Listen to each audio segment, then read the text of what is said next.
ప్రకృతి సహజ వనరులను బాధ్యతగా ఉపయోగించుకోవాలి కానీ వాటిని చెరపట్టే సాహసం చేస్తే కొంప కొల్లేరి. తాజాగా ఈ పరిస్థితి కొల్లేరికే దాపురించింది. ఆక్రమణదారుల చేతుల్లో కొల్లేరు ఛిద్రమవుతోంది. సరస్సు అంతర్భాగంలో చేపల చెరువుల పేరిట వేల ఎకరాలు ఆక్రమణకు గురయ్యాయి. కాంటూర్ లోపల చెరువులను 3 నెలల్లో తొలగించాలన్న సుప్రీంకోర్టు ఆదేశాలతో స్థానికుల్లో కలకలం రేగుతోంది. కొల్లేరు వ్యధ, స్థానికుల రోదపై TV9 గ్రౌండ్ రిపోర్ట్.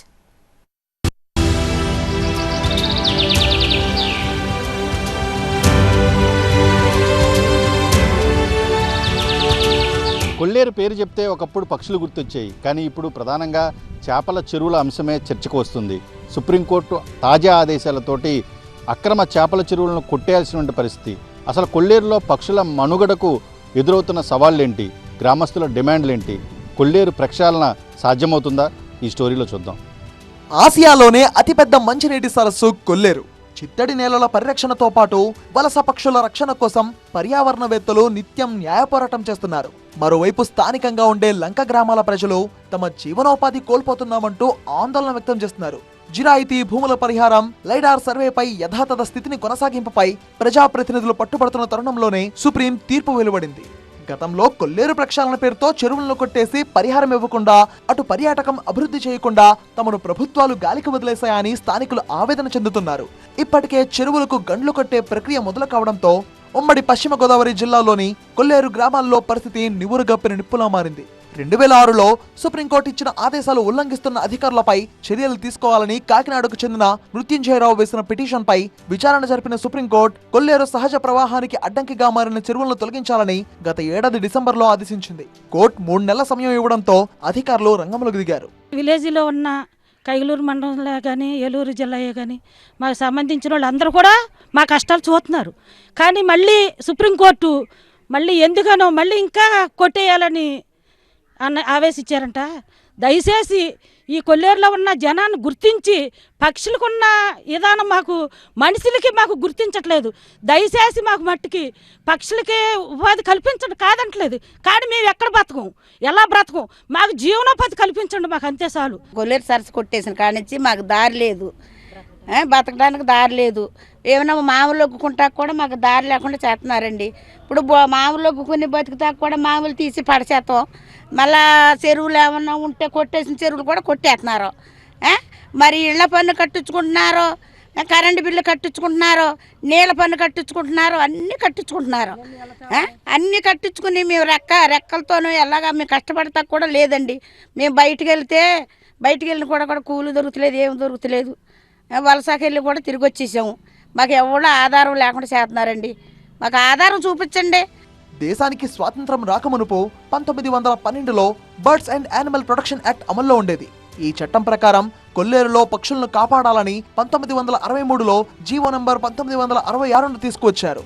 1976లో రాష్ట్ర ప్రభుత్వం కొల్లేరు ప్రాంతంలో ఉండే ప్రజలకు 146 సొసైటీలకు 5,496 ఎకరాల భూమిని 10,509 కుటుంబాలకు కేటాయించారు. చిత్తడి నేలలపై రామ్సర్ సదస్సులో చేసిన తీర్మానం మేరకు కేంద్రం కొల్లేరును జాతీయ చిత్తడి నేలల సంరక్షణ పథకంలోకి చేర్చింది.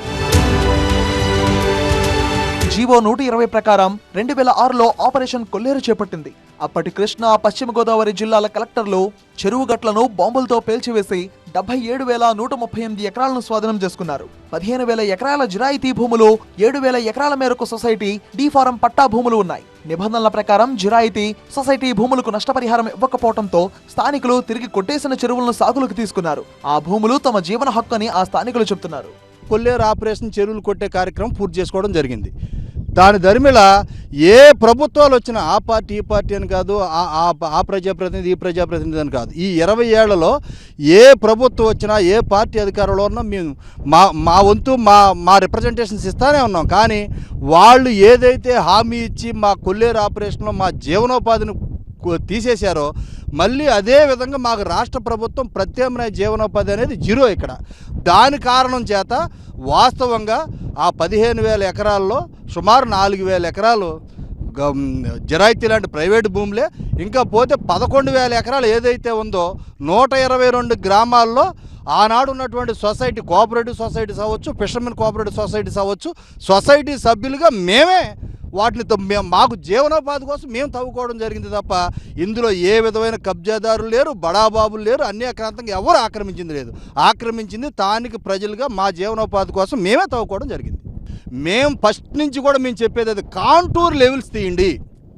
కాంటూర్ అంటే సముద్ర ఉపరితలం నుంచి ఒక అడుగు ఎత్తున్నది 1వ కాంటూర్, 5 అడుగులు ఎత్తున్నది 5వ కాంటూర్. ఇవాళ కాంటూర్ లెవెల్స్ తీయండి. ఇది 120 జీవో ప్రకారం ఉన్న 77,138 ఎకరాలు ఏదైతే ఉందో దీనికి ఒక రూపు లేదు. మాకు కోటగిరి విద్యాధరరావు గారు ముఖ్యమైన ఇన్ఫర్మేషన్ కూడా మాకు చెప్పడం జరిగింది. కొల్లేరు ఆపరేషన్ టైంలో 1995లో EPTRI environment protection training institute వారు స్టూడెంట్స్ వచ్చి కొల్లేరులో సర్వే చేసి ఇది కాంటూర్ లైన్ అయితే కనుక కరెక్ట్ కాదు, ఈ కొల్లేరులో ఒక 25,000 ఎకరాలు 5 ప్రాంతాల్లో ఉంది, దాన్ని తీసుకుని అభయారణ్యంగా డెవలప్ చేయండి అని చెప్తే దాన్ని కూడా ప్రభుత్వం పరసేవుని పెట్టడం జరిగింది. ఆపరేషన్ కొల్లేరు తర్వాత లంక గ్రామాల్లో తీవ్ర అలజడి మొదలైంది. కాంటూరును కుదించాలని ప్రభుత్వాలు చేసిన తీర్మానాలు కాగితాలకే పరిమితమయ్యాయి. 3 నుంచి 5 కాంటూరు మధ్య అభయారణ్యం పరిధిలో జిరాయితీ భూములు గుర్తింపు డీనోటిఫై చేయాలన్న కమిటీ సిఫార్సులను అమలు కాలేదు. మండవల్లి పరిధిలో అదనంగా స్వాధీనం చేసుకున్న 5,939 ఎకరాల వెనక్కు ఇవ్వాలన్న కలెక్టర్ ఇచ్చిన నివేదిక కూడా అమలు కాలేదు. కొల్లేరు ప్రక్షాళన సమయంలో 78,300 పైచిలిక ఎకరాల్లో కొట్టేయడం జరిగింది. అందులో అబవ్ కాంటూర్ కూడా 6,000 పైచిలిక ఎకరాలు ఉన్నాయి. ఆ భూములు కానీ తర్వాత ఎక్స్గ్రేషియా విషయంలో కానీ ఏ ప్రభుత్వం వచ్చినప్పుడు కూడా ఇంతవరకు ఇచ్చిన పాపం లేదు. కొల్లేరు విషయంలో చెరువులు కొట్టడానికి చూపించేటువంటి ఇది కొల్లేరు ప్రజల మీద, వాళ్ళ జీవన ప్రమాణాల మీద ఆ రోజు సుప్రీంకోర్టు ఇచ్చిన తీర్పుల ప్రకారం లేదంటే అజీజ్ కమిటీ కానీ సుకుమార్ కమిటీ కానీ ఇచ్చేటువంటి ఇంప్లిమెంటేషన్ ఈ కొల్లేరు గ్రామాల ప్రజల మీద ఏమీ జరగల. ఎందుకంటే ఆ రోజున జిరాయితీ భూములు కానీ లేదు సొసైటీ కానీ ఎక్స్గ్రేషియా ఇవ్వమని కానీ చెప్పింది. అది 15-20 రోజుల లోపల చేయమని చెప్పి కూడా ఆ రోజున మరి ఆ కమిటీలు చెప్పడం జరిగింది. ఇంతవరకు కూడా అవి చేసిన దాఖలాలు కొల్లేరు లేవు.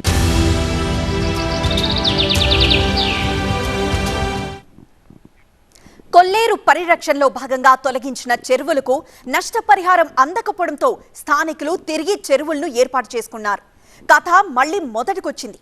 ఈ నేపథ్యంలో సుప్రీంకోర్టు నుంచి ఆదేశాలు వెలువడ్డాయి.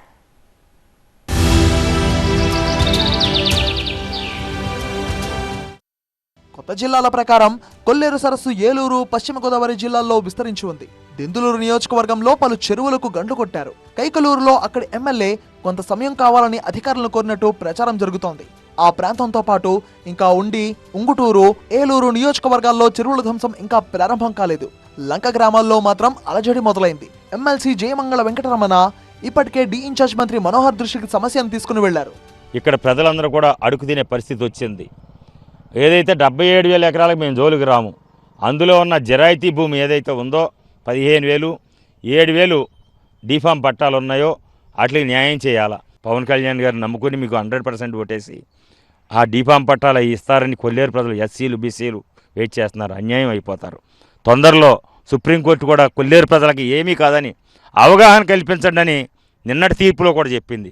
అవగాహన మార్చిలో కాకుండా 2-3 రోజుల్లో, 4-5 రోజుల్లో అవగాహన వాళ్ళకి తీసుకొచ్చి మీటింగ్ పెట్టి మీ సమస్యలు ఏంటో తెలుసుకుని, మా సమస్యలు, మా కొల్లేరు ప్రజల సమస్యలు తెలుసుకుని వెంటనే ఆ మీటింగ్ అయిన తర్వాత ప్రభుత్వం ద్వారా మనం లాయర్ని పెట్టి ఇన్ఫిల్పిటేషన్ వేసి మనకు జరగాల్సిన న్యాయం, అదనంగా కొట్టేసిన భూమి కానీ, డీఫామ్ పట్టాలు కానీ, జరాయితీ కానీ మనం న్యాయబద్ధంగా మనం తెచ్చుకుంటే కొల్లేరు ప్రజలు మీకు రుణపడి ఉంటారు. ఒకప్పుడు 1,00,000 జనాభా ఉన్నప్పుడు భూమి పంపిణీ చేశారని ఇప్పుడు కొల్లేరులో జనాభా 4 లక్షలు చేరుకుందంటున్నారు. కొల్లేరు సంఘం అధ్యక్షుడు సైదు సత్యనారాయణ కూటమి ప్రభుత్వం కొల్లేరు వాసులను ఆదుకోవాలని కోరుతున్నారు. 2006లో ఆనాటి స్వర్గీయ రాజశేఖర రెడ్డి గారు కొల్లేరు ఆపరేషన్ చేశారు.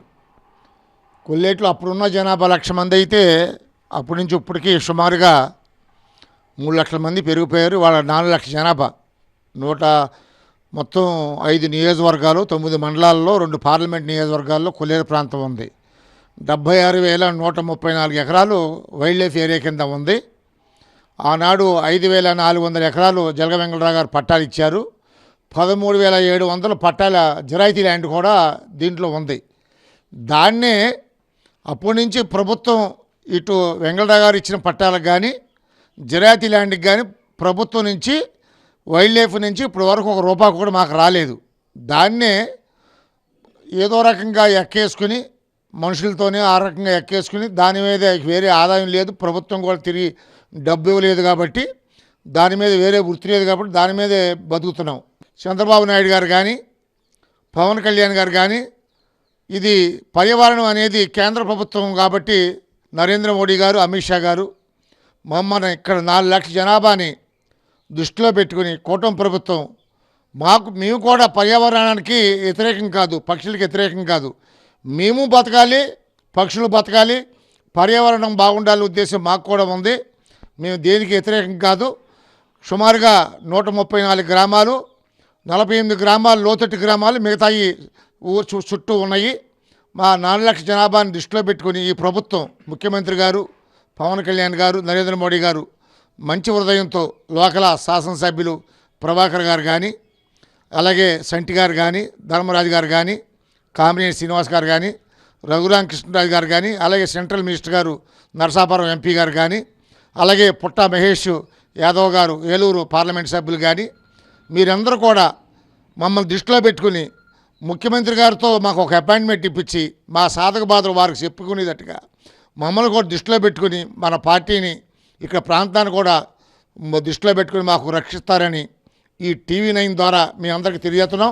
కొల్లేరు సమస్యపై ఈ నెల 23వ తేదీన కైకలూరు నియోజకవర్గంలో సమావేశం జరగబోతోంది. ఎమ్మెల్యే కామినేని శ్రీనివాస్, ఎమ్మెల్సీ జయమంగళ వెంకటరమణ హాజరు కానున్నారు. కొల్లేరులోని వేల ఎకరాల్లో విస్తరించిన చెరువులను తుడిచిపెట్టేలా సుప్రీం తీసుకున్న నిర్ణయాన్ని పర్యావరణవేత్తలు స్వాగతిస్తున్నారు. ఆక్రమణలు తొలగి వన్యప్రాణి సంరక్షణకు 100% అనువైన పరిస్థితులు ఏర్పడతాయన్న ఆశాభావాన్ని వ్యక్తం చేస్తున్నారు. కొల్లేరు ప్రక్షాళన ఈ మాట వినిపించినప్పుడల్లా చేపల చెరువులు, ఇక్కడ అక్రమ చేపల చెరువుల వ్యవహారం చాలా పెద్ద ఎత్తున చర్చకు వస్తుంది. ఏదైతే 5వ కాంటూరు లోపల ఉన్నటువంటి చెరువుల్ని కొట్టివేయడం ద్వారా ఇక్కడ ముంపును నివారించవచ్చు అనే ఒక అంశం అనేది ప్రధానంగా చర్చకు వస్తుంది. ఇదే అంశాన్ని ఇక్కడ స్థానికంగా ఉన్నటువంటి గ్రామస్తులు అయితే వ్యతిరేకిస్తున్న పరిస్థితి. కొల్లేరులో పక్షులు ఉండాలి, అదేవిధంగా లంక గ్రామాలకు చెందినటువంటి మనుషులు కూడా ఉండాలని చెప్పేసి వీళ్ళందరూ కూడా కోరుతున్నారు. ప్రస్తుతం మనం చూస్తున్నాం ఇక్కడ కొక్కిరాయి లంకకు సంబంధించినటువంటి గ్రామ పరిధిలో ఉన్నటువంటి చెరువును ఇప్పటికే అధికారులు కొట్టేశారు. అయితే ఇప్పటికే ఉన్నత స్థాయిలో ప్రభుత్వానికి ఫారెస్ట్ శాఖ ఇచ్చినటువంటి నివేదిక ప్రకారం 5,000 ఎకరాలు కొల్లేరు లోపల ఉన్నటువంటి అక్రమ చెరువులు కొట్టేశామని చెప్పినప్పటికి కూడా కేవలం క్షేత్రస్థాయిలో అయితే 500 ఎకరాలకు మించి కూడా కొట్టలేనేది వాదన అయితే చాలా బలంగా వినిపిస్తుంది. ఒకవైపున ఫారెస్ట్ అధికారులు అంటే ఎప్పుడు చేపల చెరువులు, అక్రమ చెరువులు ఒకవేళ వెలిసినప్పటికీ కూడా లేదా కుట్టేసినప్పటికీ కూడా ఇక్కడ పెద్ద ఎత్తున అయితే అక్రమాలు అధికారుల నుంచి కానీ, రాజకీయ నాయకుల నుంచి కానీ ఇతరత్ర ఒత్తిళ్ళు అయితే చాలా ప్రధానంగా వస్తున్నటువంటి నేపథ్యం అయితే చాలా స్పష్టంగా మనం అర్థం చేసుకోవచ్చు. ఇదే అంశాలు అనేవి ఇక్కడ ఉన్నటువంటి మొత్తం కొల్లేరు పైన తీవ్రమైన ప్రభావాన్ని అయితే చూపిస్తున్నటువంటి పరిస్థితి కనిపిస్తుంది. ఇక్కడ కొల్లేరు అభివృద్ధి జరగాలంటే, ప్రధానంగా కొల్లేరు ప్రక్షాళన జరగాలంటే ఇక్కడ ఉన్నటువంటి అక్రమ చెరువుల్ని కొట్టివేయడంతో పాటు ఇక్కడ ఉన్నటువంటి లక్షలాది మంది కొల్లేరు లంక గ్రామాల ప్రజలకు ఉపాధి చూపించడం, అదేవిధంగా టూరిజంగా అభివృద్ధి చెందే విధంగా కూడా కార్యక్రమాలు చేపట్టడం, అదేవిధంగా ఇక్కడ ఉన్నటువంటి దాదాపు 70 వరకు డ్రైన్లు ఉన్నాయి. అవన్నీ కూడా సాఫీగా ఆ డ్రైన్ల యొక్క మురుగునీరు మొత్తం కూడా బయటికి వెళ్ళే విధంగా కూడా చూడటం, కొల్లేరును ఒక అందమైనటువంటి ప్రాంతంగా కూడా తీర్చిదిద్దడం, ఇవన్నీ కూడా సుప్రీంకోర్టుకు సంబంధించిన నిబంధనలు కావచ్చు, సూచనలు కావచ్చు, ఆదేశాలు కావచ్చు, వీటన్నింటిని కూడా అమలుపరచడం ద్వారా మాత్రమే కొల్లేరు ప్రక్షాళన అనేది పూర్తిగా కూడా ముగిసేటువంటి అవకాశం కనిపిస్తుంది.